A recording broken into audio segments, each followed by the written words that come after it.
Você já leu a sua Bíblia e ficou confuso com alguma passagem? Já se perguntou por que alguns textos parecem ser diferentes uns dos outros? Acredite, tudo isso tem a ver com o que nós chamamos de gênero literário. E no vídeo de hoje eu quero te ensinar como você vai identificar esses gêneros e também interpretar cada um deles de forma prática e de forma simples. E se você quer entender sobre a Bíblia profundamente, sobre vida cristã e também sobre pregação, se inscreve nesse canal, ativa o sininho para você não perder nenhuma novidade de vídeo novo que sair por aqui. Já deixa o seu like para o algoritmo entender que é um vídeo relevante. E vamos para o vídeo. Assim como os livros tanto de romance quanto de história ou até mesmo de poesia têm vários estilos diferentes, a Bíblia ela também foi escrita em vários estilos diferentes. Isso é o que nós chamamos de gêneros literários. E acredite, isso afeta diretamente a forma como nós lemos e a forma como nós interpretamos cada texto bíblico. Saber disso evita primeiramente que nós tenhamos interpretações erradas e ainda assim nos ajuda a entender mais profundamente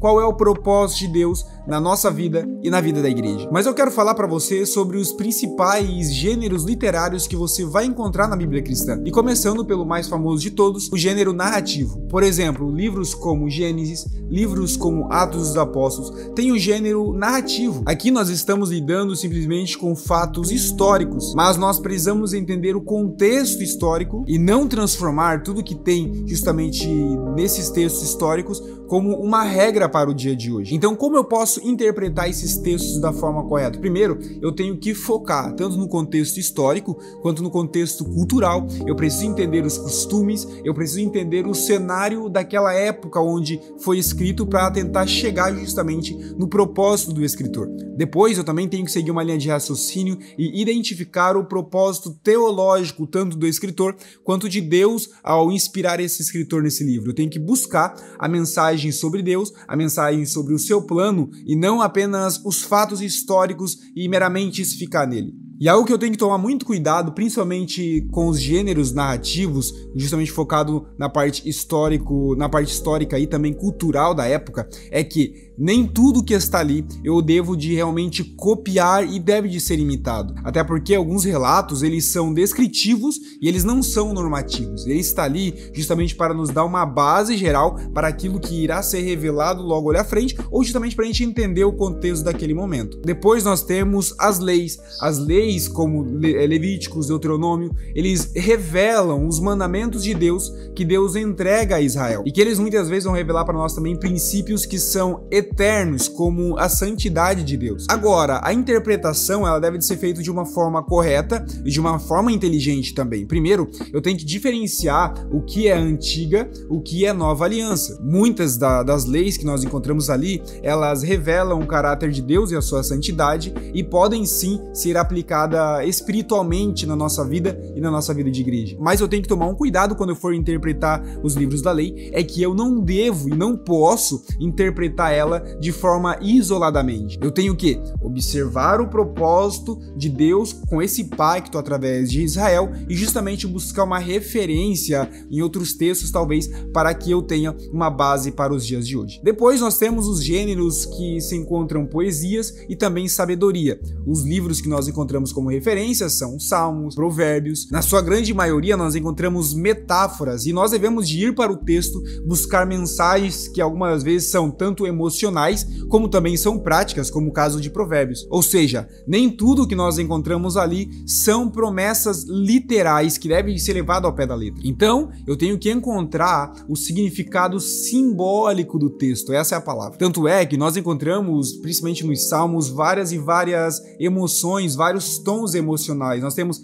textos escritos de forma alegre, nós temos textos de tristeza, textos de louvor, textos de lamento. Então, tudo isso nós devemos de reconhecer e encontrar no texto bíblico, para depois eu extrair dele princípios gerais. Provérbios, por exemplo, eles são verdades gerais, né? Mas não são promessas absolutas. Um exemplo clássico que eu gosto de utilizar é justamente o texto de Provérbios que vai dizer: ensina ao menino o caminho que deve andar. Isso aqui não é uma promessa absoluta, onde você ensina o seu filho a palavra de Deus e ele nunca vai se desviar do caminho. Não, a promessa é justamente, na verdade não é uma promessa, é uma verdade geral, onde que se você ensina ao menino, né, da forma correta, o caminho através da palavra de Deus, é muito difícil ele se afastar desse caminho e ele esquecer, abandonar esse caminho, mas não que isso não possa acontecer. Depois nós temos os gêneros proféticos, exemplos deles são Isaías, Jeremias, até Apocalipse. Muitas profecias, elas tinham cumprimento tanto local como também espiritual. Neles nós vamos encontrar mensagens de esperança, advertências, julgamentos, e geralmente ele foi escrito por meio de visões e trazendo sim uma linguagem simbólica. Então a pergunta que eu vou para os textos proféticos é justamente a quem essa mensagem foi dirigida, né? E por que ela foi dirigida dessa forma. E aí sim, eu vou encontrar de forma histórica, por exemplo, dentro desses textos proféticos, que alguns textos já foram cumpridos no decorrer da história e outros apontam para algo que vai acontecer logo à frente. E como que eu posso interpretar as linguagens simbólicas do texto? Muito simples, você vai interpretar as imagens, você vai interpretar a simbologia que se encontra nesses textos à luz da própria Bíblia. Você vai a outras passagens bíblicas e vai ligar um texto ao outro para buscar essa referência e essa revelação através dos livros proféticos. Depois nós temos os gêneros dos evangelhos, aqueles que nós mais utilizamos hoje na nossa vida de igreja. Por exemplo, Mateus, Marcos, João, Lucas, né? O foco aqui é simplesmente a vida de Jesus e a obra de Jesus nessa terra. Nós lemos os textos evangélicos com atenção ao público geral, ao público original e também ao propósito teológico do texto. Porque primeiramente o foco principal, como eu falei, é na pessoa de Jesus. O objetivo é revelar quem Jesus é e revelar a sua obra regeneradora e salvífica de Deus para a humanidade. Nós vamos para o texto então com os evangelhos, os 4 evangelhos abertos, e eu simplesmente vou comparando os relatos e os fatos paralelo para que eu tenha uma visão completa do acontecimento. E isso vai ser feito diferencialmente, principalmente entendendo que o texto foi escrito para públicos diferentes e para pessoas diferentes em momentos específicos diferentes. Cada autor dos evangelhos, eles escreveram de uma perspectiva de que Jesus eles queriam revelar. Falam sobre um Jesus como servo sofredor, outro revela sobre a linhagem real de Jesus, outro revela Jesus como sendo Deus e assim por diante. O penúltimo gênero literário que eu quero trazer para você aqui é as epístolas. Exemplos delas são Romanos, Coríntios, Tessalonicenses, Colossenses, Filipenses, enfim. Elas são escritas primeiramente para igrejas e pessoas específicas em momentos específicos, mas elas contêm princípios eternos para todos nós que fazemos parte dessa igreja. Nela nós encontramos tanto instruções como também encorajamento para várias igrejas que são aplicadas para os problemas das igrejas dos dias de hoje. Então, primeiramente, eu vou ao texto para interpretá-lo da primeira forma, que é entendendo as questões enfrentadas pela igreja ou pelaquela pessoa específica para entender o que levou o escritor a escrever aquele texto. Depois, né, eu vou buscar e vou identificar o que eu posso aplicar para a nossa vida hoje, né, o que é aplicável, por exemplo, a todas as épocas, o que é aplicável a todas as culturas. Até porque, se você for ver, todas as epístolas, elas seguem uma linha de raciocínio teológico completa. Então, você não consegue ficar perdido nas epístolas, você consegue sim entender o propósito geral, mesmo quando você faz uma leitura rápida e breve sobre o texto. E por fim, nós temos o gênero apocalíptico. Nele nós encontramos Apocalipse e encontramos o livro de Daniel também. Nele nós encontramos principalmente textos que vão falar sobre o triunfo, claro, de forma simbólica, mas vão falar sobre o triunfo de Jesus. Eles são revelações dos fins dos tempos, o que irá acontecer no fim de todos os tempos. Então, esses textos, novamente, assim como o profético, né, nós precisamos mergulhar no fundo histórico, nós iremos para as imagens, porque eles são repletos de imagem, repletos de simbologia, e nós vamos justamente buscar o que pode refletir as situações tanto contemporâneas do autor, como pode ser revelada a nós hoje. E para isso, para que eu possa entender as figuras de linguagem e as imagens, eu recorro também a outros textos bíblicos, a outras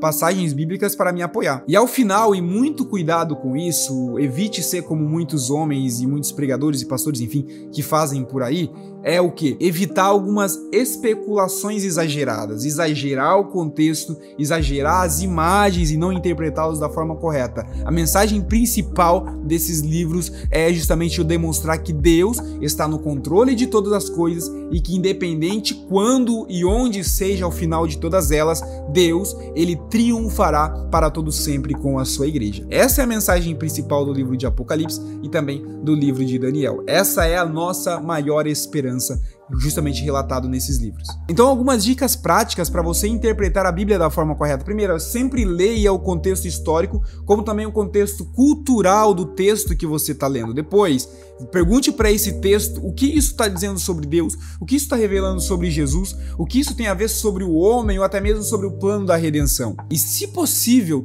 utilize ferramentas como comentários bíblicos, como dicionários bíblicos, mas não esqueça de orar e pedir direção ao Espírito Santo também, que justamente eu tenho certeza que você já estará à frente de muitas pessoas que não fazem isso, por isso interpretam o texto da forma correta, pois não entendem os gêneros literários. Então você percebe qual é o poder que o gênero literário tem na nossa vida de nos ajudar a entender ainda mais a palavra de Deus? E aí sim, quando eu leio a Bíblia, quando nós lemos a Bíblia da forma correta, com atenção justamente ao estilo da escrita que foi lido, aí sim, ela se torna viva e ela se torna clara sobre os nossos dias. E se você gostou desse vídeo, já sabe, compartilhe com alguém esse vídeo, com alguém que ama estudar a Bíblia, que está começando a caminhar nesse momento em buscar entender a Bíblia Sagrada. Não se esqueça de comentar aí abaixo o que você achou desse vídeo e me diga aí, eu quero ler no seu comentário qual é o gênero literário que você acha mais difícil de interpretar. Eu quero ler com você e talvez te dar uma dica especial ali nos comentários. Ao final, eu vou deixar um vídeo para você falando principalmente sobre pecados de estimação,